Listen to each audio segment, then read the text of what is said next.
Hello?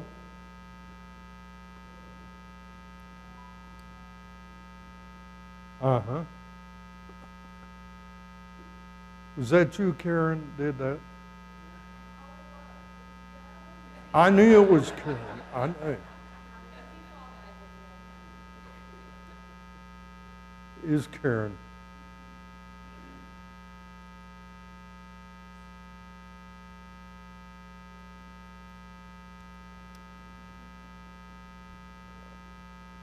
Paul wrote to the church at Rome and spoke of the Old Testament in Romans 15, verse 4. And he said, whatsoever things were written aforetime were written for our learning. He was talking to the church, the Lord's church in Rome. The Old Testament was written for our learning. The idea that since we're not under those exact same laws in the Old Testament as we are in the New Testament has caused some to have the idea we shouldn't study the Old Testament. That's not right. We'll never understand the New Testament until we have a good understanding of the Old Testament.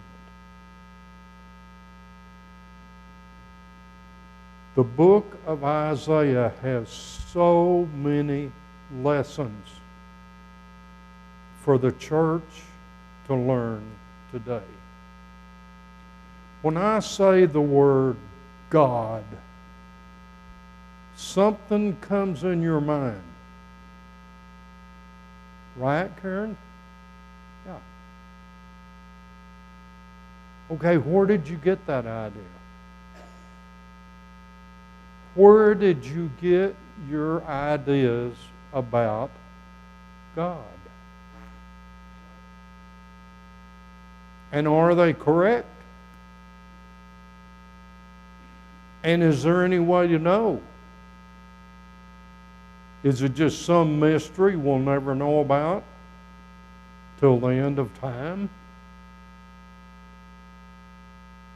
God reveals himself to man in the pages of the Bible. And one of the great lessons that Isaiah teaches us is the nature of God. What is he like? All right, first let's look to chapter 33.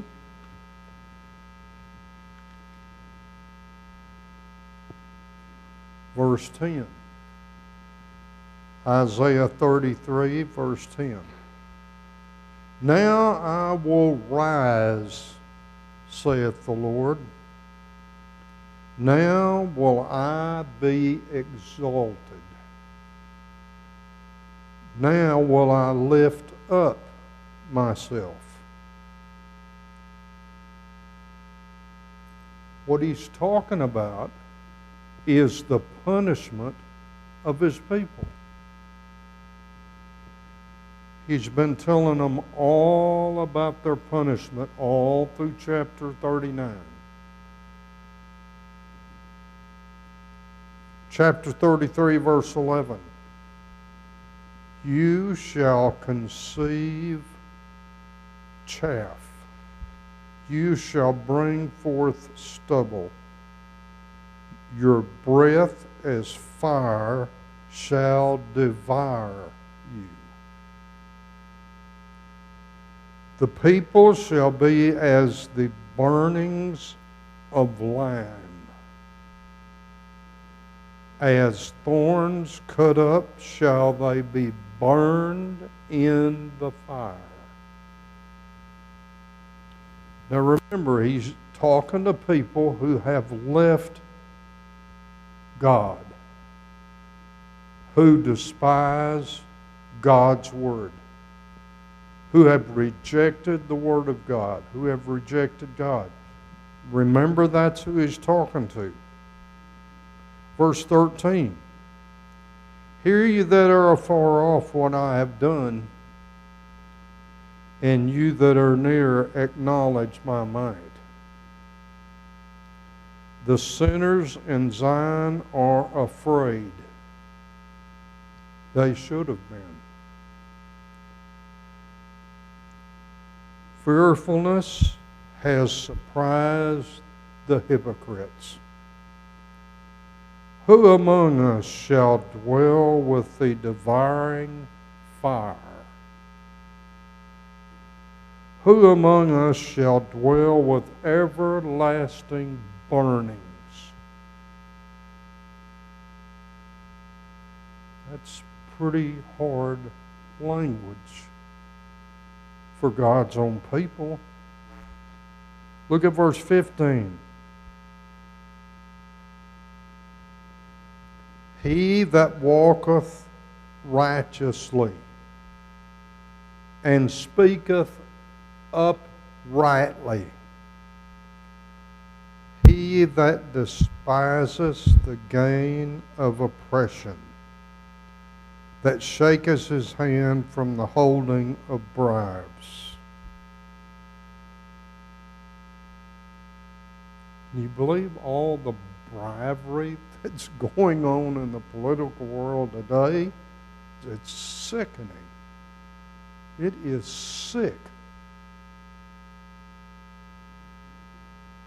Well, here's what God thinks about it. He that stoppeth his ears from the hearing of blood and shutteth his eyes from evil. Just ignores the evil that's all around. Just ignore it. It's none of my business. Don't speak out against it. He just ignores it. He shall dwell on high. His place of defense shall be the munitions of rocks. Bread shall be given him. Water shall be sure. So who is the one who is going to escape this? Well, he tells us, he who walks righteously and speaks uprightly, in verse 15. He's going to escape. Now, he's been telling them all these chapters are going to be punished. And they're going to be punished severely. Now he's telling us that some of them will escape. These are the ones that God holds for his name's sake. These are what is called all through Isaiah the remnant. Now, remnant just simply means in the original language a small number out of a large number. There's going to be a few people who don't go along with it, who don't submit to it. No matter what everybody else does, says, they're not going to get involved in it. They're not going to let their hearts become filled with pride and evil. They are going to be separated from God. These people are going to escape all these horrible things that he's mentioned in these first 39 chapters. Now, your view of God, how you see God, is very important. It determines everything you do and everything you say. It determines how you live. How do you see God? What does he mean in your life? what is his nature? What is the nature of the God we serve? In the New Testament, to me, the plainest verse is Romans 11:22. Now, Paul is talking to Gentile people. And notice what he says about God. Behold, therefore, the goodness and the severity of God. On thee goodness, if you continue in his goodness, otherwise you also shall be cut off. Now, what in the world is he talking about? He has explained to them how the Jewish people were God's own people, but because of their wickedness, they were cut off. They fell away. And he says, now, I want you to notice God's nature. His goodness, his severity. On you, Gentiles that have become Christians, goodness. If you continue in his goodness. Otherwise, you will be cut off just like the Israelites. So we have two words here that describe goodness, or that describe God. Goodness, severity. Romans 11:22. The word goodness means integrity, moral uprightness. That describes God. God only does what is right in every situation. He never does what is wrong. He is good. He is the God of goodness. Romans 5, look at verse 6. He says, when we were yet without strength, in due time Christ died for the ungodly. For scarcely for a righteous man will some die, yet peradventure for a good man some would dare to die. But God commended his love toward us in that while we were yet sinners, Christ died for us. He commended his love toward us. He showed his love for humanity when humanity was lost and could not save himself. God sent his own Son to save us from ourselves. And he says, now, you know how it is in life. Some people would die for good people. You see this every once in a while. Some great tragedy takes place and some brave soul gives their life for other people. Did you know people are still dying from 9/11? Who breathed that junk that those terrorists brought over here? We still have people dying. And yet, this country left a great airfield for them with millions of dollars of equipment, with terrorists who were in prison. We left that. and we left that country. And I heard today that over 6,000 women, Afghan women, who not only translated, but who fought alongside American soldiers,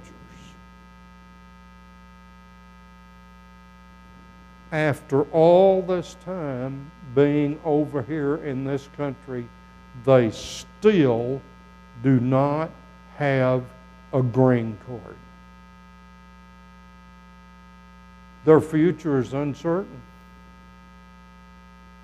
If they go back to their homeland, they are facing torture and death because they helped us in that war. Whatever your politics are, I could care less. I hate politics. But I tell you one thing, brethren, that's evil. A country that would let ladies fight beside our men, and now, after all these years, they still don't have a green card so they can fight in the military and get a good paying job enough where they can live. And we don't have time for them. But we have time to let all these people that break our laws and cross our borders, we have time for them. That's evil. And anybody who won't stand against it, you have to wonder about them. These people are evil. And most of the people around them would say nothing. Well, I don't want to offend so and so.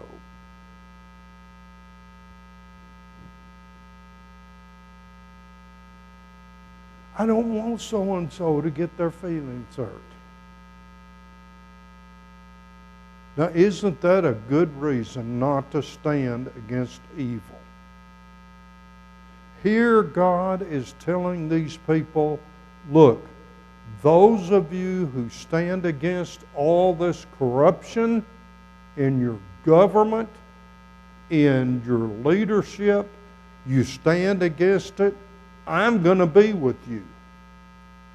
Those of you that go right in with it and chime right in with it, you're going to be punished with the rest of them. He's a good God, but notice Romans 11:22, He's also a severe God. Behold the goodness and severity. Now, people want the goodness, they don't want the severity. Severity means sharpness. Well, what does that mean? Here's what it means. Matthew 10:28. Here's His severity. Do not fear the ones who can kill the body but cannot kill the soul. Rather fear Him who can destroy both body and soul in hell. And the word destroy there doesn't mean annihilation. It means eternal ruin. That's who we should fear. No man, no group of men. We should fear God. He's the one that has that power. And yes, He is good. Yes, He loves us. Yes, He wants all of us to be saved, 2 Peter 3:8 and 9. But He is also severe. Romans 14:12.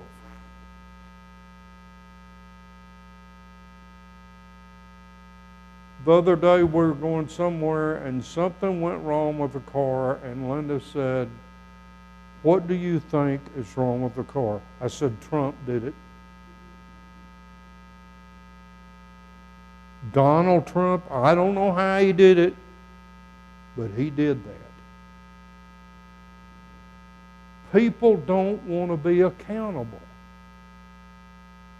Donald Trump has not been president for 3 years. And we are still blaming him for what goes on now? I tell you what, if you fall for that, I've got a bridge I'd like to sell to you.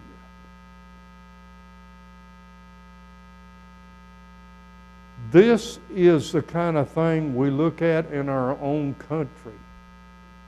People who just, they won't stand against what is wrong, against what is ungodly. A guy can smoke crack and cocaine and not pay his taxes and no telling what else he does,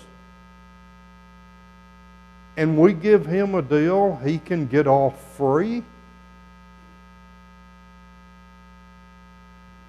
Who that is conscious would think that is the right thing to do? People who go in and you see them going in stores and tearing up everything and stealing everything they can get their hand, and nothing is done. Nothing. And people who rioted in the streets a few years ago were let out of prison by our vice president. People died in those riots.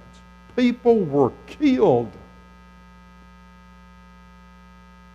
Oh, well, that's just politics. No, that's not just politics. That's evil. And God says, I'm going to take care of it. Look at Romans 14:12. Here's what we don't want in America. No one wants to be accountable for what they've done. So then, every one of us shall give an account of himself to God. We're going to give an account. Stephen can blame Tracy. You can blame anybody you want. We will give an account for ourselves. 2 Corinthians 5:10. We will all stand before the judgment seat of Christ to receive the things done in the body according to that which we have done, whether it be good or whether it be evil. Now, is it evil to let murderers who rioted in the streets, is it evil to pay their bail to let them out? Is it evil to let someone go who is so evil as Hunter Biden? Is that evil or is that good? Say, well, I don't want to talk about politics. Well, I don't either. You couldn't despise them as much as I do. But I tell you what, there's some things that need to be called out in our country, and people need to stand against it, and people need to say it's wrong, and people need to say, yeah, he got out of that one. But when he stands before God, he won't.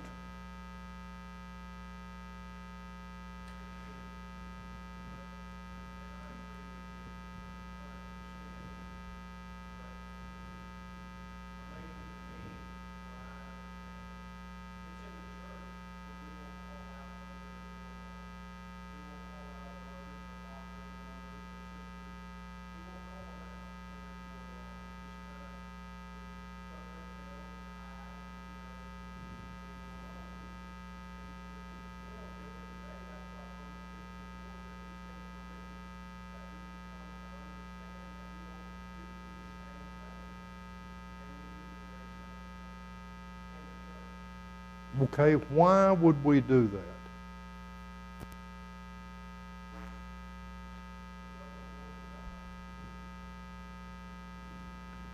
Okay, we say, I wouldn't do that to my son or my daughter because I love them.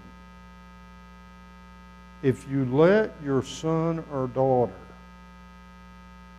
continue in evil and you say nothing, and you act like everything is just fine, nothing happens. There they are at Christmas, there they are at Thanksgiving, just like always, just like nothing was wrong. My question is, that love? To allow that? To say nothing? To do nothing? Is that the love that we're talking about here in Romans 11:22? That's what this goodness is, God's love. 1 John 4:8. He that does not love does not know God, for God is love. Is that loving a child or a mother or father or anybody in a family to let them go rampant in sin and we don't say one word?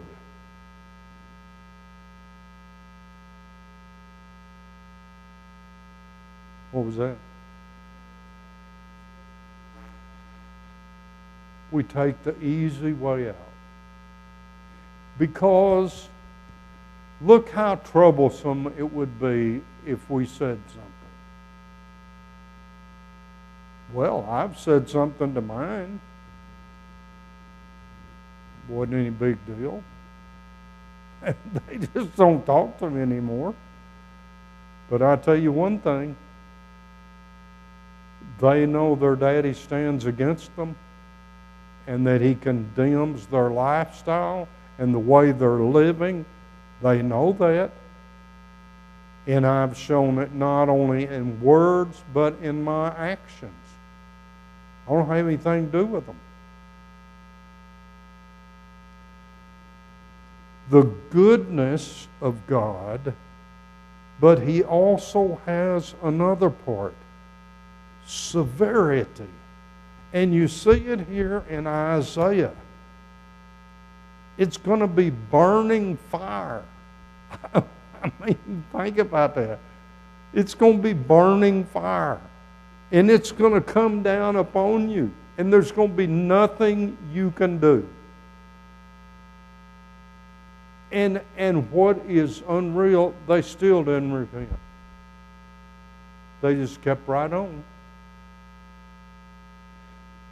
In Matthew 25:31, Jesus said one day he's going to come back. He said, I'm going to come back with my angels. I'm going to sit up on a great throne. And all the nations of the earth are going to be gathered before me. And I'm going to separate them like a shepherd separates his sheep from the goats. Sheep on the right hand, the goats on the left hand. And look at the last verse of verse 46. These shall go away into everlasting punishment. We would let somebody go into everlasting punishment before we said anything? Think about that. Oh, well, that's a member of the family. He that loveth father or mother more than me, he that loves son or daughter more than me, is not worthy of me. It's what Jesus said in Matthew 10:37. These shall go away into everlasting punishment, but the righteous into life eternal. Now I know, I understand, you can't just when somebody in your family goes astray, you can't just every moment for the rest of their life that you see them, you just continually, you know you're going to hell? You know you're going to burn in hell? You know, because then they ain't going to want to see you. Who'd want to see that? But the idea that we would let a son or a daughter or a mother or a father, when we know they're going to be lost, and we say nothing because it might hurt their feelings,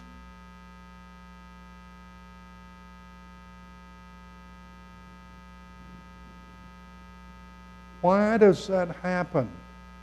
And we say it's because we love them. Is that love? I don't want that kind of love. I don't want that kind of love. If that's what you call love, I don't want, like my granddad say, I don't want near any of it. I don't want any part of it. If that's love, I don't want it.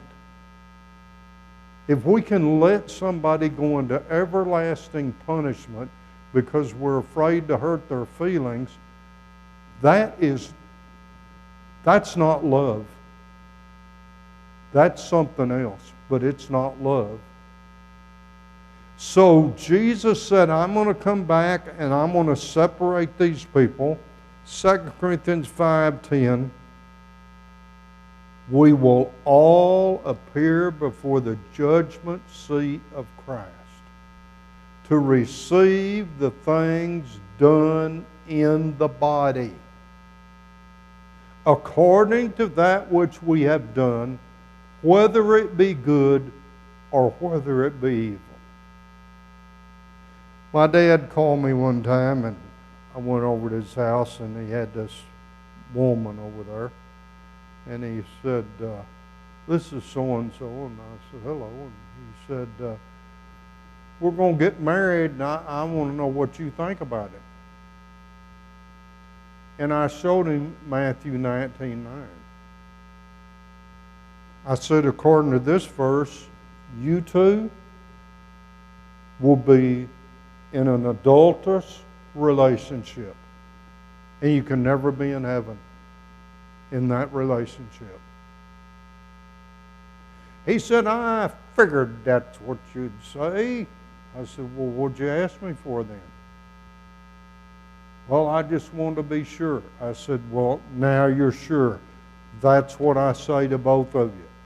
We were going to ask you to do the ceremony. I said, not hardly. I'll have no part of it.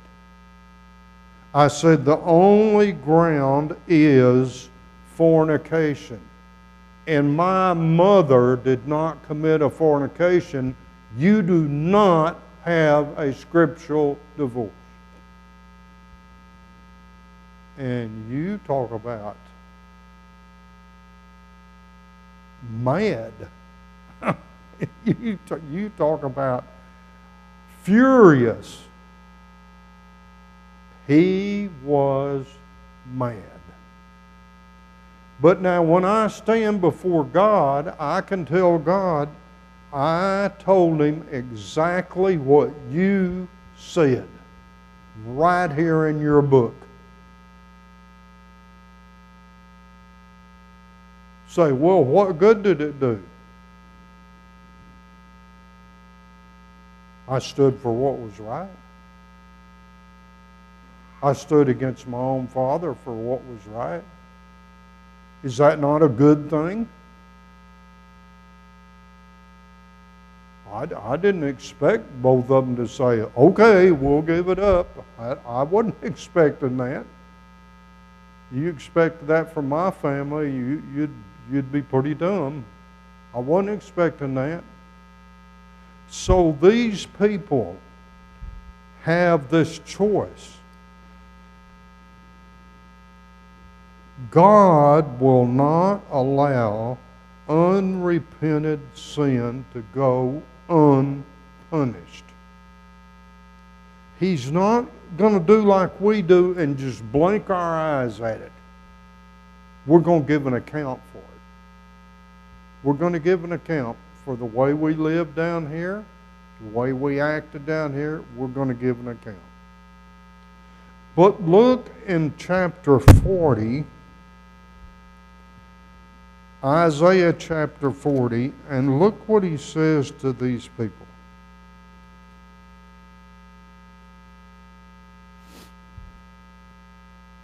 40:26, lift up your eyes on high, and behold, who has created these things, that bringeth out their host by number. He calleth them all by names, the greatness of his might. For he is strong in power, not one faileth. Look in 41:10. This is the ones who are trying to live right. Look what he says to them. Fear thou not, for I am with thee. Be not dismayed, for I am thy God. I will strengthen thee, yea, I will help thee, yea, I will uphold thee with the right hand of my righteousness. Reminds us of 1 Peter 3:12. The eyes of the Lord are over the righteous. His ears are open unto their prayers. The face of the Lord is against them that do evil. Goodness, severity. You can't have one without the other, or you don't have the God of the Bible. Now, in John 14, verse 8, Philip said, Lord, show us God. I don't know why we think we have to see the Lord. I mean, you can't see him and then live. Show us the Father and we'll be satisfied. And you know what he said to Philip in verse 9? He said, Philip, have I been so long time with you and you have not known me? He that has seen me has seen the Father. Why do you say this? Why do you say, show us the Father? Jesus shows us in a way we can understand what God is really like, what his nature is. We see the compassion, the beauty, the wonder of Jesus. And yet we also see his sharpness as he confronted the religious leaders of his day when they were offended at his teaching, and the disciples run and tell him, and Jesus said, let them alone. They're blind leaders of the blind. If the blind lead the blind, they both fall into the ditch. That's pretty sharp. We said, well, I don't think so. Well, if you'd been one of them, you'd have thought so. If you'd been one of those blind people, you'd have thought, spiritually blind, you'd have thought that's a pretty hard thing to say. That's pretty hard to say. They are blind leaders of the blind. So Jesus shows us the goodness and the severity of God. Thank you. Our time is up.